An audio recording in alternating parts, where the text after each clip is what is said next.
And then another thing that I like to talk about with all of my buyers, first time home buyer or not, what should we not do during the loan process? Yes, great question. We should go out and buy a boat. Yeah, and a car, right? Yeah. I think that's probably have a bunch of cash deposits in your bank account would be good. Yep. That's usually really easy. Or go to document. Mystic and just drop like thousands. Sure. All of that is fine. Yeah. Okay. Yeah. Perfect. So if you didn't catch the sarcasm there, those are maybe Lots some of of the sarcasm. some of the things you shouldn't do.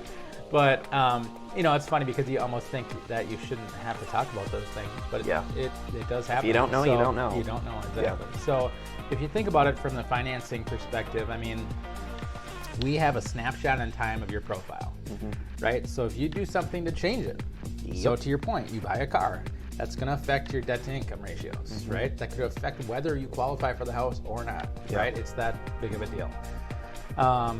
Applying for things where maybe it could affect your credit score. Exactly. Again, if your credit goes down, maybe we're in a different scenario. The biggest one I see though is around funds and their bank statements, right? So again, I mean, I'm collecting the bank statements, so this is what we think your finances look like.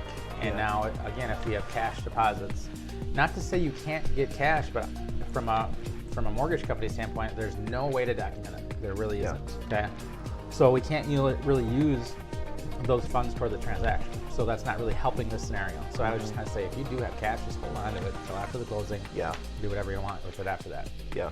But the other one we see a lot is, like, let's say it's even a boyfriend-girlfriend where maybe only one of them, the boyfriend or the girlfriend, is the only one on the loan, and they're transferring money back and forth even between each other, and the other one's not on the loan.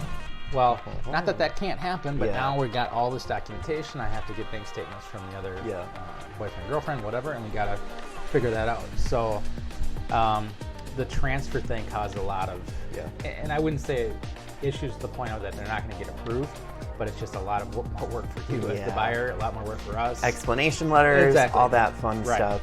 And I mean, if you do need like a new vehicle or something, that's not to say that you can't do it. You just need to. That's a great point. Talk. Yes. Let's talk about it. So if somebody's got an 800 credit score and their debt to income is 10% and they want to go buy a car, if they call me and ask, I'm gonna be like, yeah, go ahead. Right. Have that, or probably don't want to go out and buy a Rolls Royce or anything, but details. But I think the point is, it's just like, once you apply, I mean, before you really do anything, talk to your loan officer. Right? It's not we're not always gonna say, no, you can't do that. But I mean, we just have to have some open communication to what's happening, what's going on. And don't try and hide it, because it will come out. Right. At the least convenient time for you. So, well, and underwriters, I mean, that is their job, right? They are looking through with a fine-tooth comb, and that's what they always say, right? So, I mean, and that's their job, and that's what they're there to do, for the investor, for the mortgage company. And that's for your protection.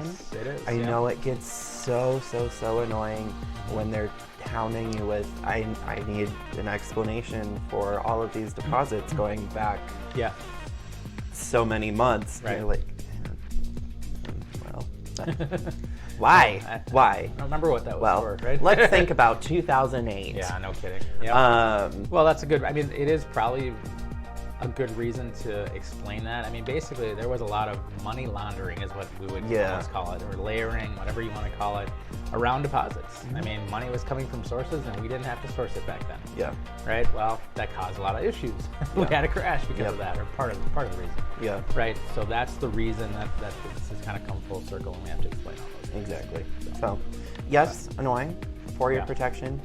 Like, just get her done. Let's get this house closed. Apply and then be on lockdown. Don't do anything without talking to somebody. That's the easy Just advice. live your life like normal. Just nothing exciting. Just kind of be in a nice little being limbo. Boring for like 30 to 60 days is what I would say. Just be boring. That's all. So, if you want to get exciting, run it by us. More importantly, him, not me. I can't help you there. So, the house is as exciting as it gets for me. So, but yeah, hope you guys found that information helpful. As always, leave a comment in the box below, just letting us know if you have any questions or like what you're seeing. We thrive off of feedback from you guys. So with that, tune in next month, and yeah, Who knows where we'll be? right? Who knows? Maybe we'll be in a hot tub or something. You don't know. I don't know. Could happen. Bye, guys. See ya.